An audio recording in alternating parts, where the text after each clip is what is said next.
ውድ ተመልካቾቼ ዛሬ ደግሞ ይዤላችሁ የመጣሁት ቢን የተሰኘውን የሚያዝናናና በሳቅ የሚያፈርሳችሁን የቦጅቧጃውን የሚስተር ቢን ምርጥ ፊልም ነው።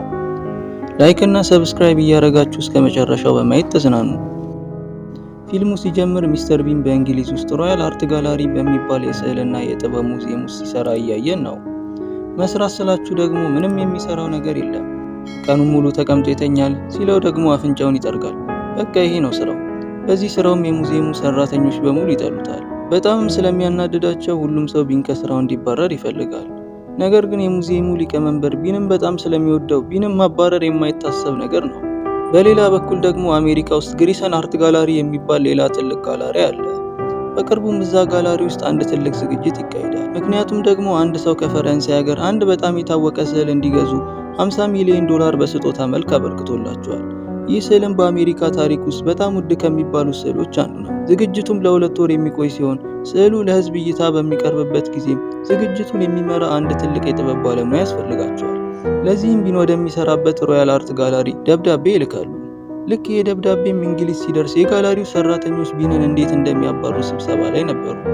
ነገር ግን ሊቀመንበሩ አሁንም ቢንን ስለሚወደው ቢንን የማባረር ሀሳባቸውን ሊቀበሉ አልቻለም። ስለዚህም ሰራተኞቹ ከቢን ለመገላገል ሲሉ ቢንን እንደ ትልቅ የጥበብ ባለሙያ ዶክተር ቢን ብለው ሰይመው ወደ አሜሪካ ጋላሪ ለመላክ ይወስናሉ።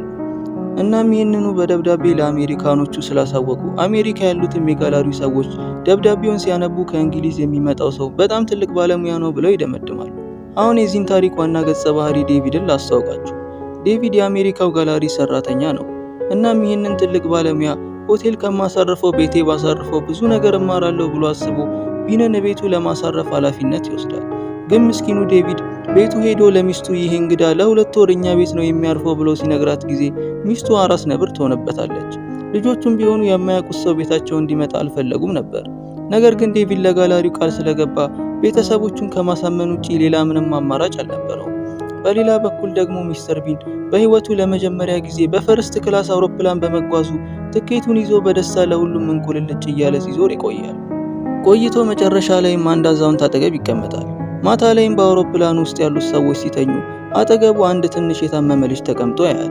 ቢንም ልጁን ለማዝናናት ብሎ በእጁ የያዘውን የላስቲክ ከረጢት አየር ሞልቶ የተኛው ሰው ፊት ላይ ሊያፈነዳ ይሞክራል። ነገር ግን ላስቲኩ ቀዳዳ ስለነበረው አልፈነዳ ይለዋል። ስለዚህም ቢን ሌላ ላስቲክ እየፈለገ ባለበት የታመመው ልጅ የራሱን ከረጢት አውጥቶ ያስመልስበታል። ቢንም ይህንን ሲያይ ልጁ ለሱ ሌላ ላስቲክ ያዘጋጀለት መስሎት ቶሎ ብሎ ያንን ትውከት የተሞላበትን ላስቲክ ወስዶ ይነፋውና የተኛው ሰው ፊት ላይ ያፈነደዋል። ቢንም ትከቱ በሙሉ የተኛው ሰው ፊት ላይና አካባቢ ላይ እንደተረጨ ሲያይ ጊዜ እግሬ አውጪኝ ብሎ ከአውሮፕላን ይወርድና ከሰዎች ጀርባ እየተደበቀ ይወጣል። ኤርፖርት ሲደርስ ደግሞ አንድ የጅል ሀሳብ መጥቶለት ፖሊሶቹን ሲያይ በእጁ ሽጉጥ የያዘ አስመስሎ ያሳያቸዋል።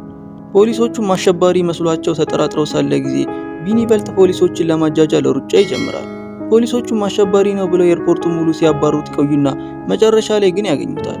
ፖሊሶቹም መሳሪያውን እንዲጥል ሲያዙት እብዱ ቢን ግን እጁን እንደ ሽጉጥ አድርጎ ቀስ ብሎ ወደ መሬት ላይ ያስቀምጠዋል። ፖሊሶቹም ወደ ጣቢያ ወስዱትና መታወቂያ ላይ ያለውን ያንን ግራ የተጋባ ፎቶ ከተመለከቱ በኋላ ዝም ብለው ይለቁታል። በኋላም ቢን ቀጥታ ወደ ዴቪድ ቤት ሲመለስ የቢንን የጅል ገጽታ ያዩት የዴቪድ ሚስትም ሆነች ልጆቹ ቢን ሳይመቻቸው ይቀራል። የዴቪድ ሚስትም ዴቪድን ወደ ኩሽና ጠርታ ይህን ሰውዬ ከቤት ካላባረርከው ነገ ወደ ቤተሰቦች ይሄዳለሁ ብላ እሪ ትላለች። ይህንን እያወሩ እያለን ቢን ከማይክሮዌቭ ውስጥ የውስጥ ሱሪውን ያወጣል። ቢን ለካ ቤት እንደገባ የውስጥ ሱሪው እርጥብ ስለነበረ እንዲደርቅለት ብሎ ምግብ በሚሞቅበት ማይክሮዌቭ ውስጥ አስገብቶት ኖሯል። ይህንን ስታይ የነበረችው የዴቪድ ሚስትም ንዴቷ ይበልጥ ይብስባታል። ለማንኛውም ዴቪድ በሚቀጥለው ቀን ቢንን ይዞት ወደ አርት ጋላሪው ይሄድና ጋላሪ ውስጥ እንደገቡም ቢን መጸዳጃ ቤት መሄድ ስለፈለገ እዛም ገብቶ እጁን ለመታጠብ ቧንቧውን ሲከፍተው ከቧንቧ ውሃ ተረጭቶ የሱሪውን የፊት ለፊት ክፍል ማለትም ዋናውን ቦታ ሙሉ በሙሉ ይነካል። አሁን ምን ያወጣው ልክ ሽንቱን ሱሪ ላይ የሸና ሰው ነው የሚመስለው። ይህ ደግሞ ትልቅ ውርደት ነው። ድንገት ዞሮ ሲል ሞቃት አየር የሚነፋ የእጅ ማድረቂያ ያለ። ከዚያም ልብሱ እንዲደርቅለት ብሎ ማሽኑ ስር ቆሞ ወገቡን ወደፊትና ወደ ኋላ እያወዛወዘ ማድረግ ይጀምራል። በዚህ ጊዜ ግን አንድ ሌላ ሰው ወደ ሽንት ቤቱ ይገባና የቢንን ድርጊት ሲመለከት ደርቆ ይቀራል። አስተያየቱ ግን እንዴት ነው? ሰውየውም ግራ ተጋብቶ ዝም ብሎ ወደ ቧንቧው ሲሄድ ጊዜ ቢን ሁኔታውን አምፖል እየፈታ ለማስመሰል ብሎ አምፖሉን ፈቶ ማየት ይጀምራል። ነገር ግን አምፖሉ በጣም ግሎ ስለነበርና እጁን ስላቃጠለው ሰውየው እንዳለፈ አምፖሉን ጥሎ እጁን በውሃ ለማቀዝቀዝ ቧንቧውን ሲከፍት አሁንም ውሃው ተረጭቶ ሱሪውን እንደገና ያረሰውና ያ ሁሉ የደከመበት ማድረግ ከንቱ ይቀራል። አሁን ግን ቢን እዚህ ብዙ ሰዓት ስለቆየ መውጣት ነበረበት። ከዚያም አንድ መጽሔት ያነሳና የረጠበውን የሱሪውን ክፍል ሸፍኖ ይወጣል። ከዴቪድ ጋርም ቢሮ ይገቡና ከጋላሪው ሰዎች ጋር ሰላምታ ይለዋወጣሉ። ቢን ግን በአንድ እጁ መጽሔቱን እንደያዘ ነው ሰላምታ የሚሰጠው። ወደ ጠረጴዛው ሲጠቁም ቢን ነገሩን ማንም እንዳይበት ብሎ ቶሎ ብሎ ወንበር ላይ ይቀመጣል። ግን ልክ እሱ ሲቀመጥ ሌሎች ሰራተኞች ተነስተው ወደ ሌላ ስዕል ይሄዱና እነሱንም ሲጠሯቸው ጊዜ ቢን ልክ እንደ ጥላ በዴቪድ ጀርባ ላይ ተጣብቆ መራመድ ይጀምራል። የጋላሪው ሊቀመንበርም ይህንን ሲያይ በጣም ተናዶ ምን አይነት እብድ ላይ ነው የወደቅነው ብሎ ያስባል። በድንገትም ዴቪድ ዞር ሲል ቢን መደበቂያ ስላጣ ፊቱን አዙሮ ሱሪውን በነፋስ ማስጫው ላይ ለማድረግ ወዲያ ይላል። ሊቀመንበሩን ይህንን ሁሉ እብደት እያየ በውስጡ በጣም ቢናደድም በአፉ ግን ምንም ነገር አላለም ነበር። ትንሽ ቆይቶም የቢን ሱሪ ሲደርቅለት እጁን ኪሱ ውስጥ ከቶ በኩራት ፊት ለፊታቸው ይመጣና ይቀመጣል። ሊቀመንበሩና ሌሎች ሰዎችም በዝግጅቱ ቀን ቢን ስለዚህ አዲስ ስዕል ለ20 ደቂቃ ያህል ንግግር እንደሚያደርግ ሲነግሩት ጊዜ እንኳን 20 ደቂቃ ሙሉ 1 ደቂቃ እንኳን በአግባቡ ማውራት የሚችለው ቢን ነፍሱ ትበራለች። ከዚያም ወጥተው ወደ ቤት ሲደርሱ ቢን አንዱን ስዕል አፍጥጦ እያየ ሳለ ዴቪድም ማማቱ በስጦታ የሳለችለት እንደሆነ ይነግረዋል። ከዚያም ቢን አንድ የቤት ማስጌጫ ሲያነሳ ዴቪድም ይሄ ልዩ ስጦታችን ነው ብሎት በጥንቃቄ እንዲያስቀምጥ ያዘዋል። ቢንም ፈርቶ ቀስ ብሎ ጠረጴዛው ላይ ያስቀምጠዋል። ከዚያም ዴቪድ ከሚስቱ ጋር ለማውራት ወደ ኩሽና ይገባና ሚስቱ ቢንን ስላላባረረው ከልጆቿ ጋር ወደ ቤተሰቦቿ ቤት ልትሄድ እንደሆነ ትገልጽለታለች። ለመሄድ እየተዘጋጀች ሳለም ዴቪድ ጥቂት ቀናት ብቻ ስጭኝ ብሎ ስለለመናት እሷም ከብዙ ልመና በኋላ ትስማማለች። ነገር ግን ወደ ሳሎን ሲመለሱ ቢን ሪሞት ይዞ የሆነ ነገር ሊከፍት እየሞከረ ያዩታል። ዴቪድም ሊያስቆመው ሲሞክር ቢን ሪሞቱን ይጫነውና የካሴት ማውጫ ላይ ያለው ዕቃ ሄዶ ያንን የዴቪድ አማት የሳለችውን ስዕል ይሰብረዋል። በዚህ ጊዜ ግን ትንሽ ተስማምታ የነበረችው የዴቪድ ሚስት በንዴት ልጇን ይዛ ቤቱን ትለቃለች። አሁን ዴቪድ እና ቢን ብቻቸውን ቀርተው በማግስቱም አእምሯቸውን ዘና ለማድረግ ብለው ወደ አንድ መዝናኛ ፓርክ ይሄዳሉ። እዛም የካርቶን መነጽር አድርገው በስክሪን የሚታይ የሮለር ኮስተር ጌም ውስጥ ይገባሉ። ነገር ግን ቢን ይሄ ጨዋታ ምንም ስላላረካው ማንም ሳይው ሄዶ የማሽኑን ፍጥነት 5 እጥፍ ይጨምሯል። ከዛም ተመልሶ ከዴቪድ አጠገብ ይቀመጣል። አሁን ማሽኑ በጣም በፍጥነት ስለሚንቀሳቀስ ሰዎች ሁሉ እየተገለበጡ መውደቅ ይጀምራሉ። በዚህም ብዙ ሰዎች ስለተጎዱ በዚህ ተግባሩ ምክንያት ፖሊስ መጥቶ ቢንን ይዘውና አንድ ጥግ ክፍል ውስጥ ብቻውን ያስሩታል። ነገር ግን የዚህ ክፍል መስታወት ከውጭ ወደ ውስጥ ሁሉንም ነገር ያሳይ ስለነበር ቢን ይህንን ባለማወቅ መስታወቱ ፊት ቆሞ የለመደውን የእብድ የሚመስል እንቅስቃሴ ማሳየት ይጀምራል። ውጭ ያሉት ፖሊሶችና ዴቪድም ይህን የቢንን እብደት ቆሞ ያዩ ስለነበር ፖሊሱም ዴቪድም በእውነት ይሄ ሰውዬ ትልቅ የጥበብ ባለሙያ ነው ብለህ ታስባለህ? እኔ ግን ሙሉ ለሙሉ ያበደ ነው የሚመስለኝ ይለዋል። በኋላም ዴቪድ ቢንን ያስፈታውና ዴቪድ እና ቢን ወደ ቤት እንደተመለሱ የጋላሪው ሊቀመንበርና ሚስቱ ዴቪድን ሊጠይቁት ይመጣሉ። በሩን ሲከፍቱም የሊቀመንበሩ ሚስት ዴቪድን በሁለት ጉንጯ ልስመው ስትል አየሩን ስማ ትገባለች። በሳተ ነው ወይስ ፍቅረኛዋ ስላለ? ወደ ውስጥ እንደገቡም ዴቪድን ምግብ እንዲያቀርብ ይጠይቁታል። ነገር ግን አሁን የዴቪድ ሚስት ቤተሰቦቿ ጋር ሄዳለች። እሱ ደግሞ ምንም ነገር ማብሰል አይችልም። ከዚያም ሮጦ ወደ ኩሽና ይገባና ለቢን ነገሩን ሲነግረው ጊዜ ቢንም ምግብ መስራት እኮ በጣም ቀላል ነው ብሎት ከፍሪጅ ውስጥ አንድ ትልቅ ሙሉ ዶሮና አንድ ሽንኩርት ብቻ ያወጣሉ። ከዚያም ሁለቱም ተባብረው ያንን ግብዳ ዶሮ ማይክሮዌቭ ውስጥ በግድ ያስገቡታል። ዴቪድ ስለ ምግብ ምንም ነገር አያውቅም። ቢን ደግሞ ማበላሸት እንጂ ሌላ የሚችለው ነገር የለም። ለማንኛውም እንግዶቹን ለማስደሰት ቢን ትልቅ የሼፍ ኮፍያ አድርጎ ያቺን አንዲት ሽንኩርት ብቻ ከትፎ በሳህን ያመጣላቸዋል። ይህንን ሲያዩም የሊቀመንበሩ ሚስት ደስታዋ ሁላ ይጠፋል። ልበላ ነው እንደመጣችው። ሊቀመንበሩ ግን ከቢን ጋር ትንሽ ለማውራት እየሞከረ ባለበት ድንገት ከኩሽና ድምጽ ሲሰማና ቢንም ሮጦ እዛ ሲሄድ ትልቅ ፍንዳታ ተከስቶ የዶሮ ስጋ በሙሉ ክፍል ውስጥ ይበታተናል። ማይክሮዌቭ ሙሉ በሙሉ ፈንድቶ ምግቡም ስለተበላሸ ሊቀመንበሩና ሚስቱ ተበሳጭተው ይሄዳሉ። ዴቪድም ቢንን አስቀምጦ በእውነት አንተ የጥበብ ባለሙያ ዶክተር ነህ ወይ ብሎ ሲጠይቀው ጊዜ ቢንም ምንም እንደማያውቅና እዛ ጋላሪ ውስጥም ተራ ዘብ ጠባቂ እንደሆነ ይነግረዋል። ይህንን ሲሰማ ዴቪድ የሚናገረው ጠፍቶት ልክ በዚህ ሰዓትም ሚስቱና ልጆቹ ተመልሰው ወደ ቤት ይመጣሉ። ነገር ግን ቤቱ በዶሮ ስጋ ተርመስምሶ ሲያዩት ሰላምታ ሰጥተው ወዲያውኑ ተመልሰው ይወጣሉ። አሁን ዴቪድ የሚያደርገው ጠፍቶት አፉን ከፍቶ ይቀራል።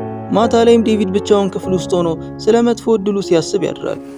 ጠዋትም ሲነሳ በጣም አዝኖ ስለነበር ከብዙ ጭንቀት በኋላ ሻወር እየወሰደ ባለበት ሰዓት ስልክ ይደወልለታል።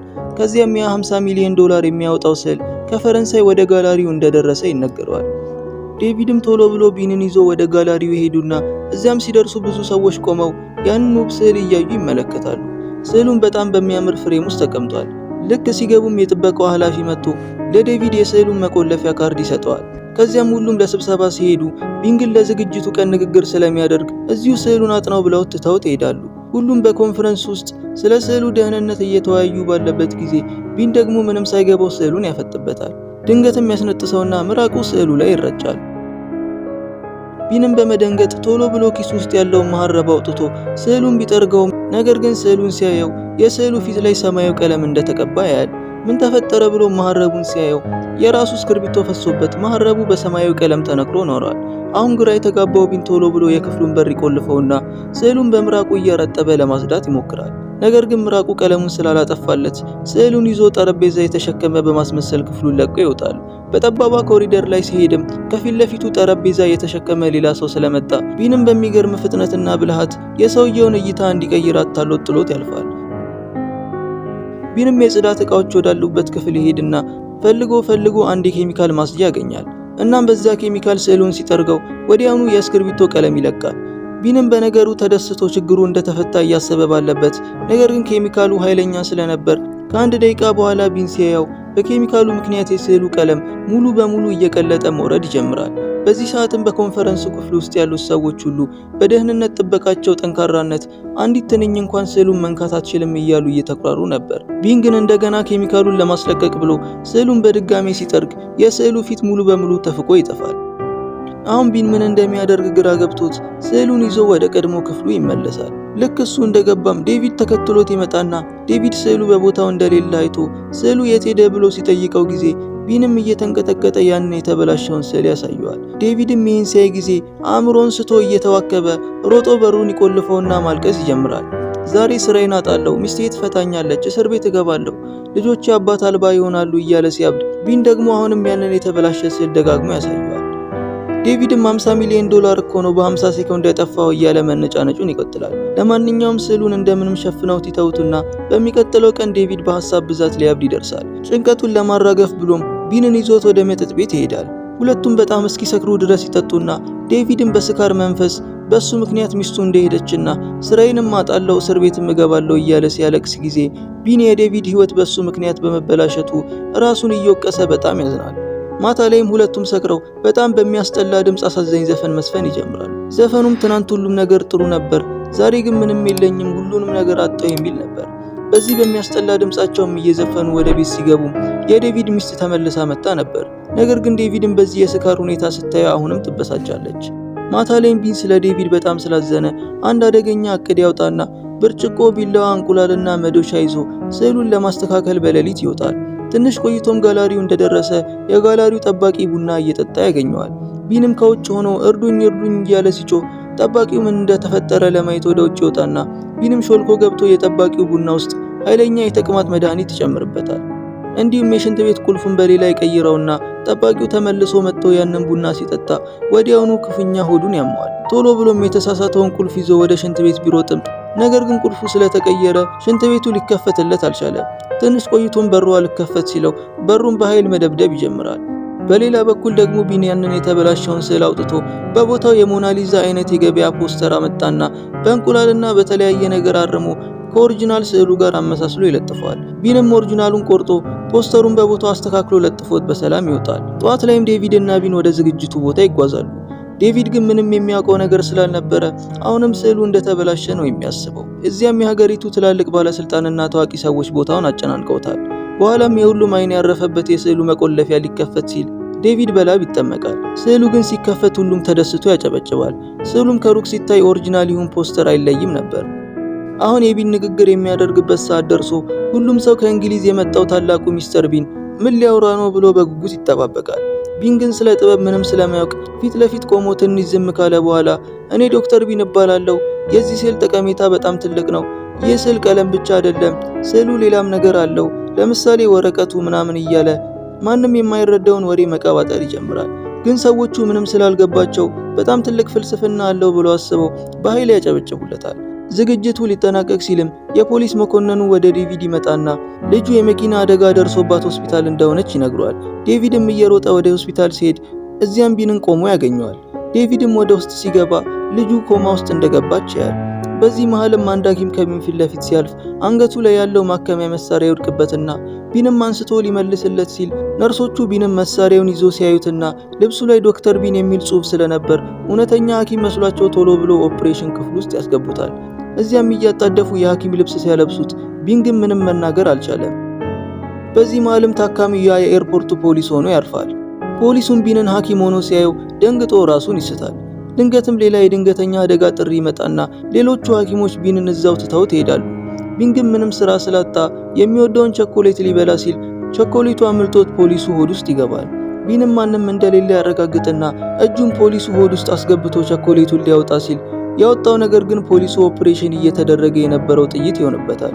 ቢንም እንደገና ጥይቱን እዚያ ያስቀምጥና የራሱን ቸኮሌት ያወጣል። ሐኪሞቹ ተመልሰውን በቢላዋ ጥይቱን ሊያወጡ ሲሉ ቢን ግን እኔ በእጅ ያወጣዋለሁ ብሎ በእጁ ጥይቱን አውጥቶ ያሳያቸዋል። በነገሩም ሁሉም ሐኪሞች በቢን ተግባር ያጨበጭቡለታል።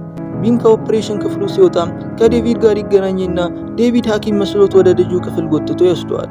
ቢንም ፊቱን ሸፍኖ ሲገባም ነርሷ የሕክምና ሪፖርት ትሰጠዋለች። ነገር ግን ቦጅቧጃው ቢን ስለ ወረቀቱ ምንም የሚያውቀው ነገር አልነበረም። ነርሷን ቢን በነፃነት እንዲመረምር ብላ ሰዎቹን ሁሉ ይዛ ትወጣለች። ቢንም ልጅቷን ከኮማ ለማስነሳት ብሎ ቢጠራት ቢጮህ ቢነቀንቃት ነገር ግን ምንም ሊሰራለት አልቻለም። መጨረሻ ላይም የኤሌክትሪክ ሾክ መስጫውን ያስነሳና ራሱ ላይ ሲሞክረው ጊዜ ወዲያውኑ ኤሌክትሪኩ ነዝሮት በኃይል በሮ ልጅቷ ላይ ይወድቃል።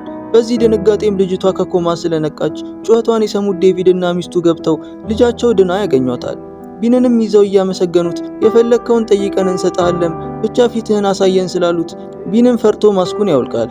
ዴቪድና ሚስቱ በነገሩ ቢደነግጡም ቢን ግን 1 ሳምንት ብቻ ቤታችሁ ልቆይ ስላላቸው እነሱም ተስማምተው 1 ሳምንት ሙሉ አብረው ለማሳለፍ ይስማማሉ። በዚህ ሳምንት ውስጥም ቢን ብዙ እብደቶችን አሳይቷል። በመጨረሻም ከሳምንታት በኋላ በአውሮፕላን ወደ ሀገሩ እየተመለሰ ባለበት ፊልሙ እዚህ ላይ ያበቃል። እዚህ ከደረሳችሁ እርግጠኛ ነኝ ቪዲዮ ተመችቷችኋል። እናም ላይክ በማድረግ በቀጣይ ደግሞ አሪፍና ምርጥ ፊልሞችን ለማግኘት ሰብስክራይብ እና የደወል ምልክት በመጫን ቤተሰብ ይሁኑ። በቀጣይ በአሪፍ ፊልም እስከምንገናኝ መልካም ጊዜ ይሆንላችሁ።